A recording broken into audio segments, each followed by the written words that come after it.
नमस्कार मित्रों, माँ भुवनेश्वरी ज्योतिष शोध संस्थान के बताएं समस्या पाएं हल के कार्यक्रम में आप सभी का स्वागत है। नमो नारायण।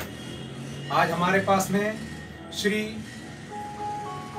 डॉक्टर आचार्य भूपेंद्र जी शर्मा विराजमान हैं, जो भारत के जाने माने विख्यात ज्योतिषाचार्य हैं। आज हम इनसे कुछ ऐसे प्रश्न करेंगे जो आपके जीवन में काफी लाभदायक होंगे। आपके घर, भूमि, मकान, इससे संबंधित जो भी आपकी कोई समस्या होगी, उससे जो भी आचार्य जी जो भी उपाय या परामर्श देंगे, हम उनसे जानेंगे। तो आइए बात करते हैं भारत के प्रख्यात ज्योतिषाचार्य डॉक्टर आचार्य श्री भूपेंद्र जी शर्मा से। नमो नारायण। नमो नारायण। आपका स्वागत है। गुरु जी, लोगों के हिसाब से या जो भी दर्शक इस कार्यक्रम को देखेंगे, उनकी जो भी जिज्ञासा होगी, उसको लेकर मेरे पास में एक प्रश्न है और मैं चाहता हूँ आप अपने अनुभव और अपने जो भी आपको ज्ञान है उसके अनुसार उसका वर्णन करें, जिससे जन समुदाय को, लोगों को, दर्शकों को लाभ मिले। तो गुरुजी, मेरा ये प्रश्न है कि जो नाहरमुखी मकान होता है या दुकान होती है, तो उससे किस प्रकार के लाभ या हानि लोगों को होते हैं? उसमें रहने से, अगर दुकान है तो व्यवसायिक स्थल में किस प्रकार के लाभ हानि होंगे, और अगर मकान है तो उसे किस प्रकार के उसके लाभ हानि के उसको फायदे मिलेंगे? तो आप अपना इसमें बहुमूल्य मत प्रकट करें।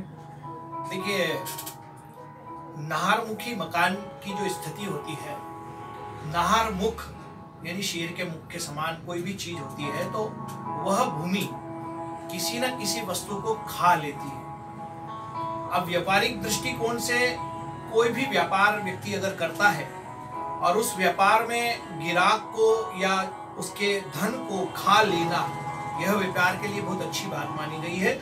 और ऐसी स्थिति के कारण जो व्यापार चल पड़ता है, वो उन्नति दिनों दिन उन्नति की ओर प्रशस्त होता जाता है। लेकिन नाहरमुखी मकान में रहना एक प्रकार का नुकसानदायी है, क्योंकि वो तो नाहर है, मुख जिसे हम कहते हैं नाहर मुख यानी शेर का मुख है, वो किसी न किसी का भोग तो लेगा। अब क्योंकि नाहरमुखी मकान में अगर आप रहने रहते हैं, तो उसमें जीवन की कई प्रकार की समस्या जीवन में होने लग जाएगी। नाहरमुखी मकान में अक्सर किसी न किसी का स्वास्थ्य बिगड़ना, आर्थिक स्थिति की खराबी बनना, दिनों दिन पदोन्नति घटते जाना, सामाजिक स्तर पर अपना बहिष्कृत या सामाजिक स्तर पर अपना लाभ जो है वो खराब हो जाना, घर की संतानों को भी लाभ, विद्या के लाभ आदि, और धन के अंदर जो स्थिति में जो घर के अंदर धन रहता है वो व्यर्थ की जगह पे लगने लग जाता है, रोग स्थितियों में लगने लग जाता है, कर्ज को चुकाने में लग जाता है।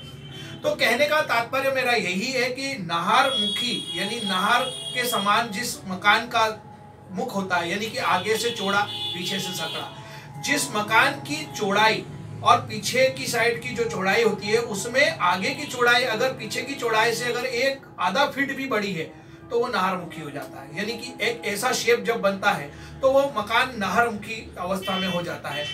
और ऐसे मकान के अंदर रहने के बाद लोगों की दिनों दिन स्थिति खराब होने जाती है, और आर्थिक स्थिति के साथ क्या है कि मानसिक स्थिति और कई प्रकार के रोग ऐसे जीवन में आने लग जाते हैं। क्योंकि वो नाहर अवस्था है, वो कहीं ना कहीं तकलीफ का कारण पैदा करेगी ही करेगी। और ऐसी स्थिति में अगर पूर्वमुखी मकान है और वो नाहरमुखी है, तो समझ लीजिए वो तकलीफ का और अंबार लगाएगी, क्योंकि पृथ्वी जब रोटी घूमती है तो पूरब की ओर से आने वाली हवाएं सीधा नुकसान पहुंचाती है नाहरमुखी मकान के रहने वालों को। ऐसी स्थिति में घर के अंदर हार्ट की प्रॉब्लम, सांस के लेने की प्रॉब्लम, दमा, अस्थमा आदि, त्वचा के रोग आदि, ये स्थिति नियमित रूप से जो है बनना शुरू हो जाती है। इसलिए जो नाहरमुखी मकान में रहना शास्त्रोगत ज्योतिष मत के अनुसार और वास्तु के शास्त्र के अनुसार भी अच्छा नहीं बताया गया। अगर नाहरमुखी मकान में आप रह रहे हैं तो आज ही नाहरमुखी मकान का निवारण करें। नाहरमुखी मकान के अंदर उसको किसी न किसी रूप से आप घर का प्रवेश द्वार जो है और बाकी हिस्सा जहां पर चौड़ाई अधिक बन रही है, उस अधिक चौड़ाई वाले स्थान को किसी न किसी प्रकार से बाधक बना लीजिए और घर के अंदर प्रवेशी की स्थिति की जो है उसको सकड़ा कर लीजिए। वो किसी न किसी रूप से वो नाहरमुखी से गौमुखी अवस्था में होगा और घर के अंदर के जो लाभ बिगड़ते जा रहे हैं उन लाभों को वो ठीक करना शुरू करेगा। क्योंकि नाहरमुखी मकान के बजाय अगर आप गौमुखी मकान में रह रहे हैं तो दिनों दिन पद्धति होती जाएगी, लेकिन अगर पूरब और दक्षिण भाग के अगर मकान नाहरमुखी है तो वो और भी खराबी के कारण पैदा करेंगे बेटा, और नुकसान जीवन में बनाते जाएंगे। इसलिए जिन लोगों का भी नाहरमुखी मकान है उन्हें से यही मेरा इरादा है कि उसको वास्तु स्थिति को सही करें, वहां पर भगवान श्री सत्यनारायण की कथा, ग्रह शांति आदि कराते रहे, वर्ष में कम से कम 1-2 बार वहां पर हवन पूजन वगैरह करते रहे। उस घर की एनर्जी को ठीक करने के लिए वहां पर निरंतर गूगल आदि का प्रयोग करें, घर की एनर्जी को ठीक करने के लिए देव पूजन आदि होती रहे। और नाहरमुखी मकान के अंदर किसी भी प्रकार की ज्यादा अधिक मात्रा में गेहूं, मसूर की दाल, गुड़ आदि ये चीज ना रखें, नहीं तो और भी परेशानियां हो जाएगी।